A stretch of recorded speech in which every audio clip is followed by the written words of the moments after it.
He's a tugboat and a friendly tugboat too. A friendly tugboat too.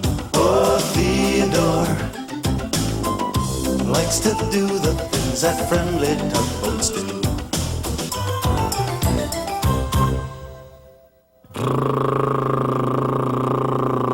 Oh, hello. I was just wondering, when people put gas or oil in their boats or cars, so they can move around, do they ever stop to think about where the gas or the oil comes from? Huh? You know that some of it comes from way down under the ocean? Yeah. Here, I'll show you. Come with me. See, if you were to go straight out here, right out the harbor for miles and miles, you'd bump into these big things called oil rigs. Oh, they're a very important job.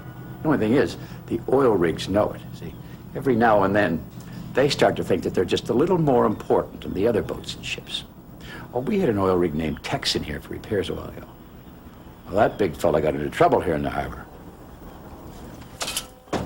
And it wasn't that long ago.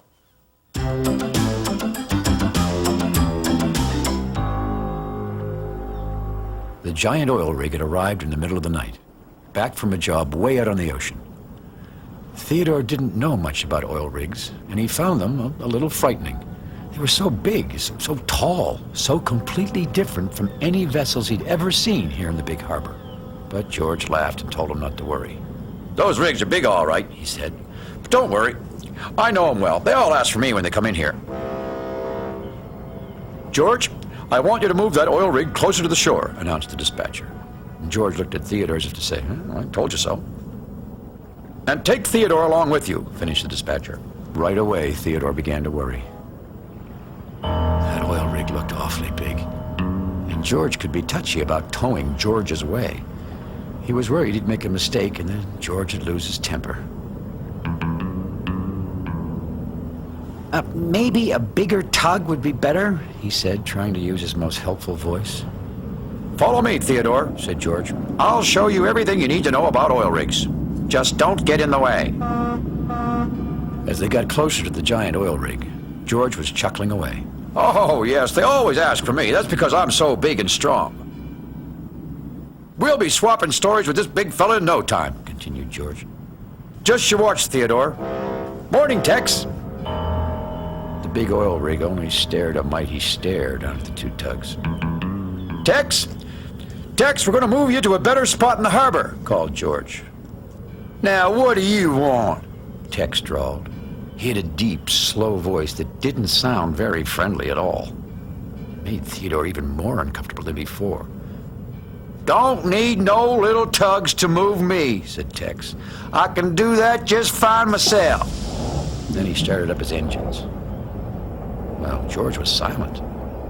Theodore didn't know what to say either. This wasn't what he had expected at all. Finally, George spoke quietly. Well, we'll stand by then. You can go home for all I care, said Tex. Silly little puffers. You're only in the way anyways.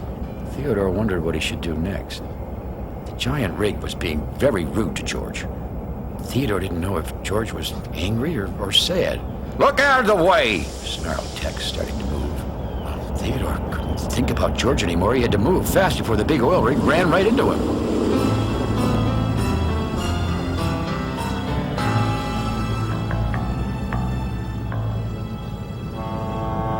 Now, as soon as George and Theodore were back at their dock, Foduck was eager to find out what it was like to work with the oil rig.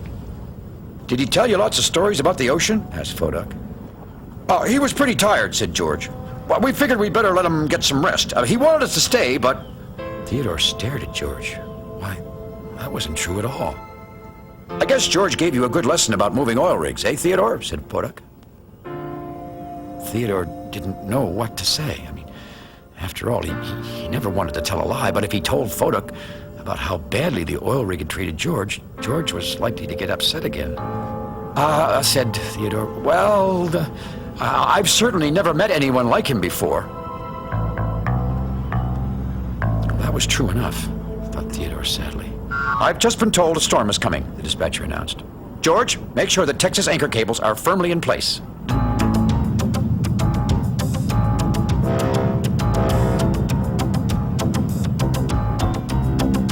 Theodore was towing Bobby Barge to his dock before the storm when he saw George idling near the oil rig.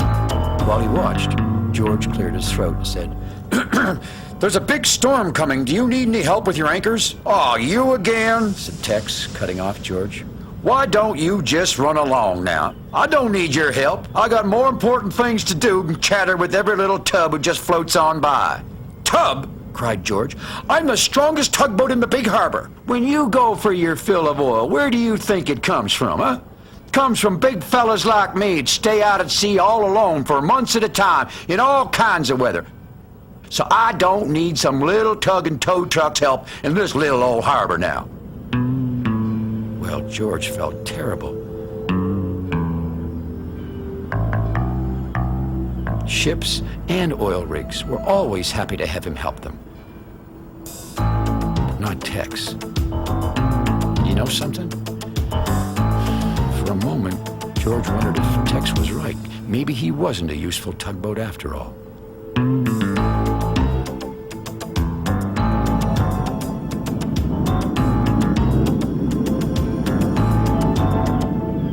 It looks like that oil rig is still being mean to George, Bobby, said Theodore. As usual, Bobby didn't say anything. Barges are so nice and quiet, thought Theodore.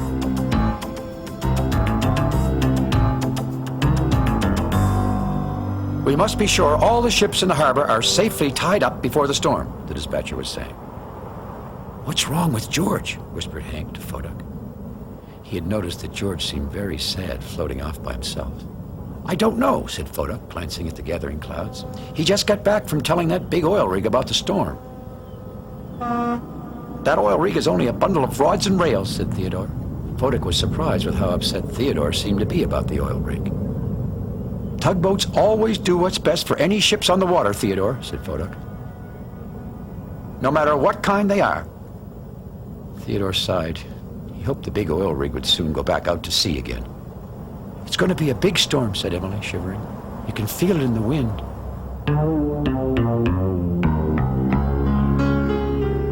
Theodore had been told to check again that all the barges were safe at their docks before the storm arrived.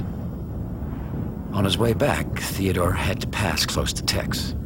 He noticed that one of Tex's big anchor cables was worn and weak. If it broke in the storm, Tex might be hurt or even smash into other ships in the harbor.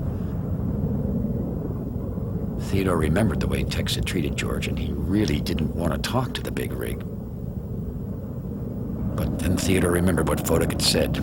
Tugboats always do what's best for any ships, no matter what. Tex, you've got a worn anchor cable, and we're gonna have a storm. Do you think it'll be okay?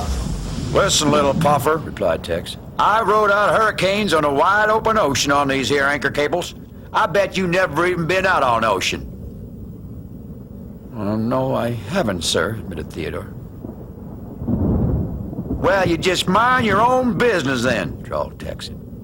Well, Theodore didn't like being spoken to that way. He was so upset, he just turned and headed for home. The wind was getting stronger and stronger. George was by himself when Theodore returned to the Great Ocean dock. I saw you talking to Tex out there, said George, still grumpy. Oh, I suppose he's your friend now. Well, that made Theodore sad. I mean, he'd only been trying to help, and now George seemed to be nasty to him.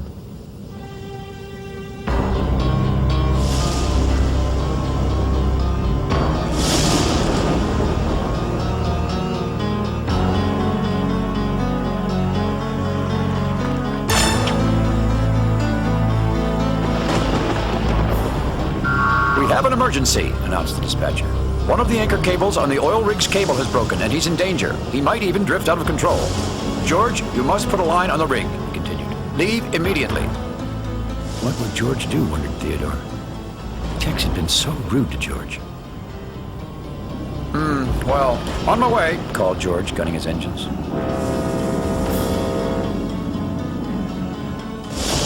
Do something and fast, cried Tex. Hang on tight, Yelled George, hoping Tex could hear him through all the wind. But before George could start to pull, the wind twisted Tex around.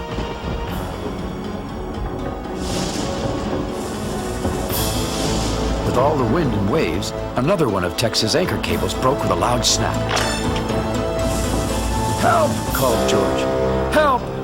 Theodore! Help!" Theodore couldn't believe it. He thought George was angry with him, but now George was asking for his help. He went as fast as he could.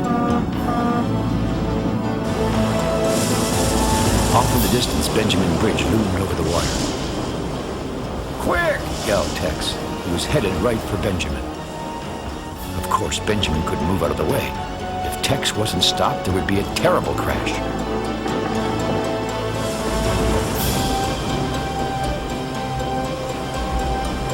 Tex and George were swirling in the storm, getting closer and closer to Benjamin. Benjamin was getting scared. "Turn back! Turn back!" he yelled. Theodore quickly saw what he had to do. "Oh no!" cried Tex. "I'm gonna crash!" Theodore had his lines around the big legs of the rig in a flash. And then he went right underneath Tex. Well, a bigger tugboat wouldn't have fit under there. But Theodore is so small and fast and nimble, he pulled as hard as he had ever pulled before, trying to stop Tex from twirling around. Theodore could almost feel Benjamin behind him. "Pull, little guy!" cried Tex. "Hurry!" cried Benjamin. Theodore was pulling so hard, it was beginning to hurt.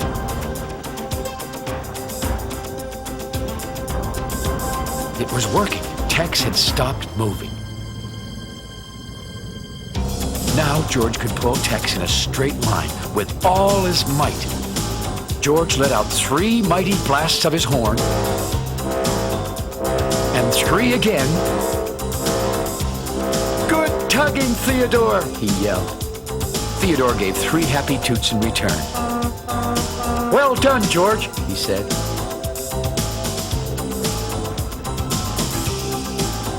And Benjamin Bridge was pretty happy too.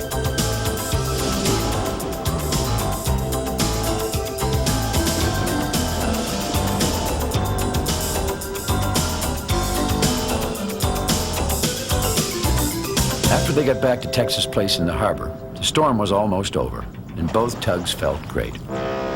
"Thanks, Theodore," said George, still tired from all his work. "I'd have been really stuck without you." He took a couple more deep breaths. "You know, Theodore, you look small, but you're really as brave as the biggest of us." "And thanks a bunch from up here," said Tex. "Maybe sometimes I am a little too big for these here bumpers," continued the big rig. "And now I know I'd have been just a bunch of rods and rails without both of you." "You know, you're both big fellas to me," said Tex. "This all reminds me of a little old story I heard one time down in the Gulf of Mexico." Tex found out that even big fellas like himself needed a little help from our tugboats from time to time. We could have told him that, huh? Well, he had lots of great stories, and the tugboats and he became real good friends. You know, I thought I heard a little squeak over here in this door hinge a while ago. I'm going to put a little oil on it. There.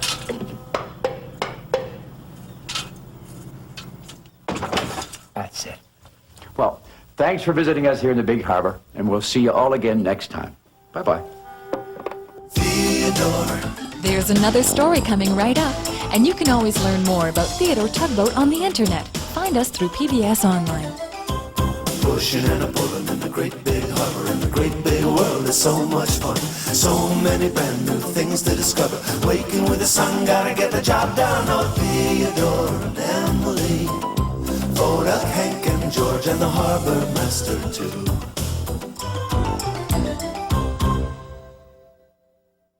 Come look at this. Look here. You see this? This is my old uniform from back in the days when I was captain of my own ship.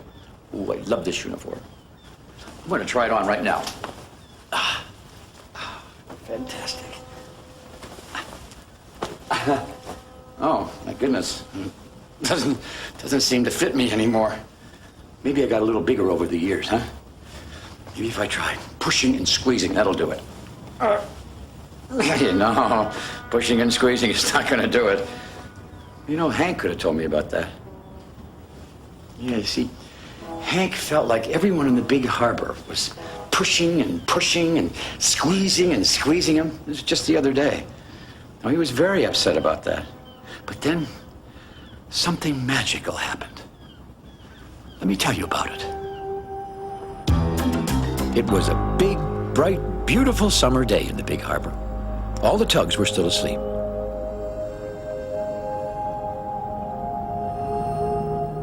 All except for Hank. Hank was up early and almost bursting his bumpers with excitement over all the wonderful things he wanted to do today. He felt happier than happy. Theodore was up now. "Theodore! Theodore!" called Hank, and he nuzzled him a little just to make him extra awake. "Do you want to see who can be first to the oil pumps?" "No, Hank," replied Theodore. I'm still sleepy." "Oh," replied Hank. "Oh, I'm sorry, Theodore." Well, George was up because his engines were already rumbling. Hank hurried over to George. "George! George!" he shouted. "George, guess what? The work meeting doesn't start for 9 whole minutes. Do you want to visit Blue Nose with me?" Hank, your anchor is dangling again, rumbled George. "Oops," said Hank. I thought I tucked it in, but do you want to visit Blue Nose with me?" No, replied George. Well, Hank floated back to his dock to wait for the dispatcher to begin the morning work meeting. Maybe, thought Hank, the dispatcher will have a really great job for me today. "We have a big oil tanker arriving soon," said the dispatcher. "Theodore, Emily, and George, proceed to the harbor entrance." Now, Hank thought that bringing in an oil tanker would be lots of fun. "Oh, can I help too?" he said. The dispatcher turned to Hank. "No, Hank," he said. "But I do have a job for you. Bonavista barge is a load of bumpers. I would like you to take her around the harbor and replace the broken bumpers on the docks. That is all."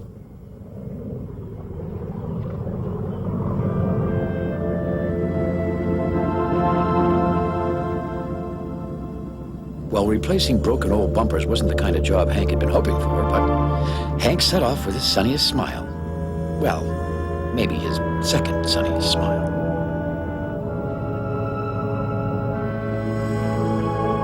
As Hank went to get Bonavista barge, he felt the sunshine on his smokestack and the warm water tickle his hull. "I bet the rest of the day will be greater than great," he said to himself. Just then, Hank saw Foduck floating along with his serious safety patrol face. "Foduck! Foduck!" Hank called.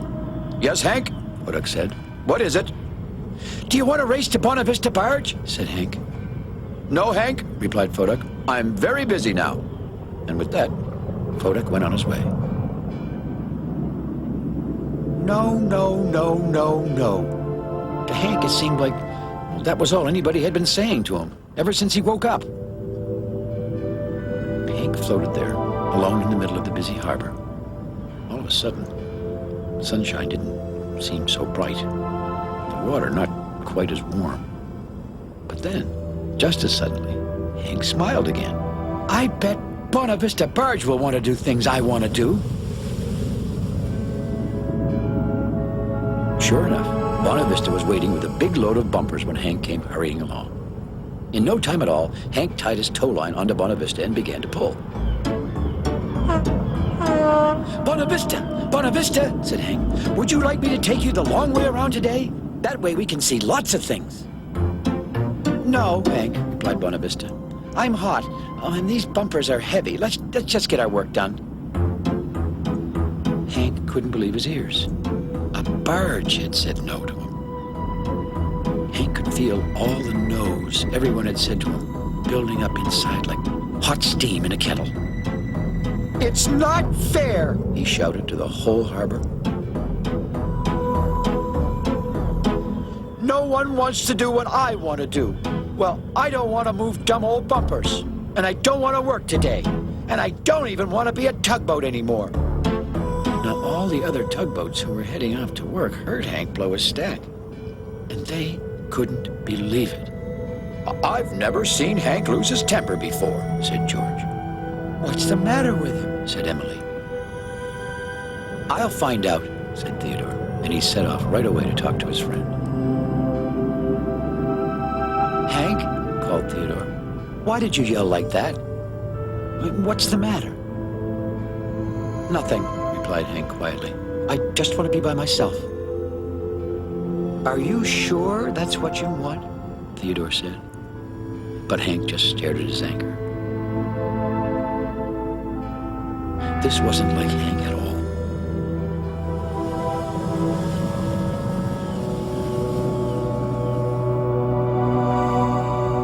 Theodore returned to the other tugboats. Hank won't tell me what's the matter, he said, worried. I'll find out what's the matter with Hank, said George in his biggest voice. I'll go too, said Fodak.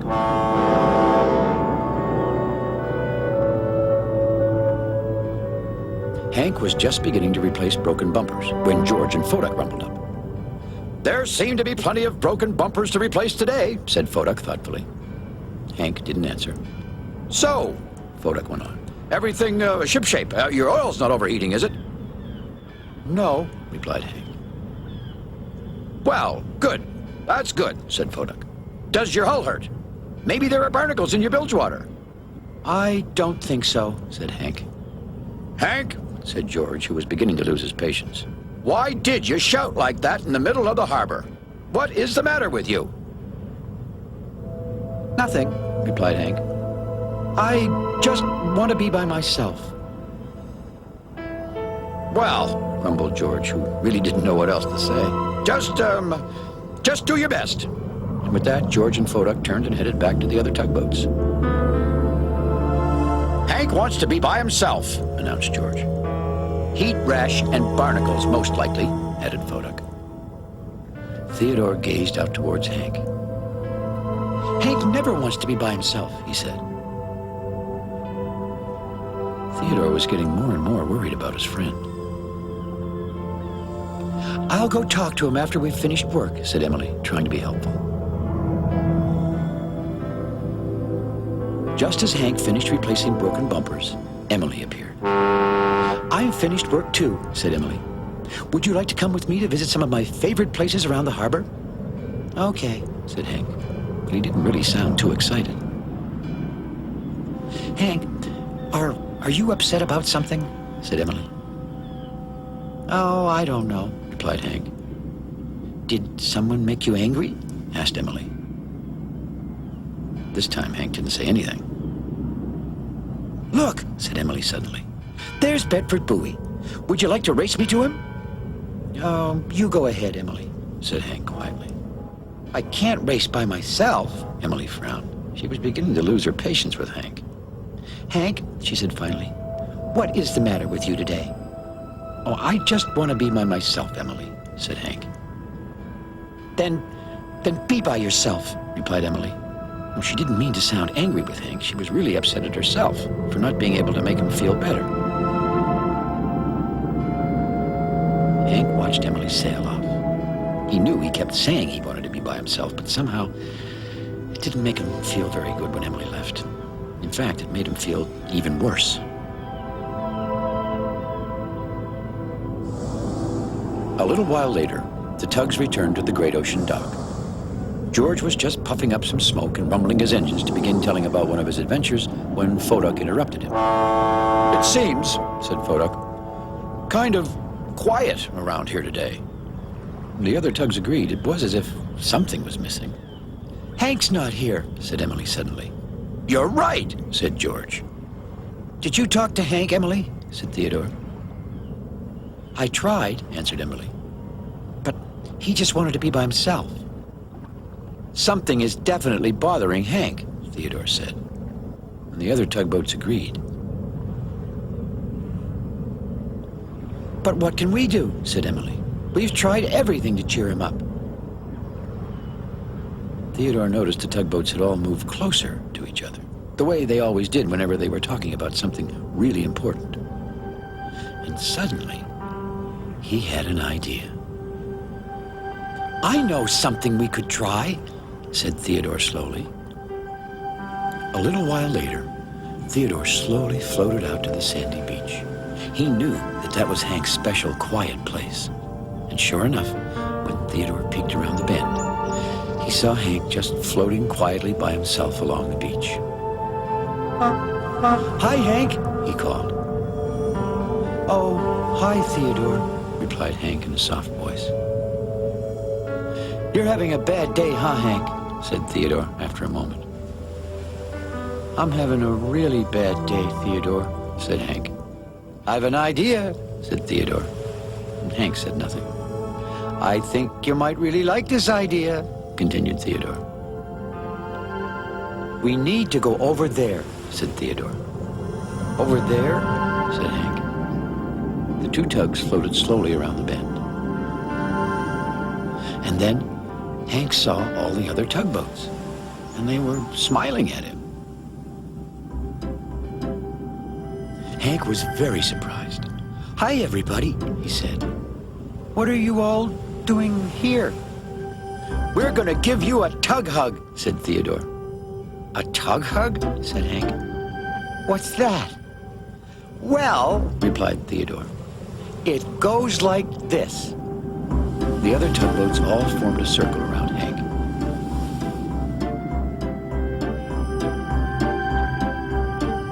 And then moved really, really close to him until their bumpers were all nuzzling together. "This is a tug hug," said Theodore. Well, Hank began to giggle. "I really like tug hugs," he said. And everyone began to laugh and toot their whistles with glee. And just like a dark cloud blowing away and the sun coming out again, Hank felt just the way he'd felt when he'd woken up that morning. Happier than happy. "Thank you, Theodore," said Hank. "I feel much better now." "I do too, Hank," replied Theodore. "I do too." "We all do," said the others. You know, it really was almost magical, the way that a gentle hug made Hank feel so much better. Hank found out that even though nobody wanted to do the things that he wanted to do that day, his friends still loved him. You know, Hank's story has given me an idea. I think if you're really, really gentle, why, things just fit like magic. Just as snug as a tug hug. Well, thanks for visiting us here in the Big Harbor, and we'll see you all again next time. Bye. Theodore, he's a tugboat and a friendly tugboat too. A friendly tugboat too. Oh, Theodore and Emily, Voda, Hank and George and the harbor master too.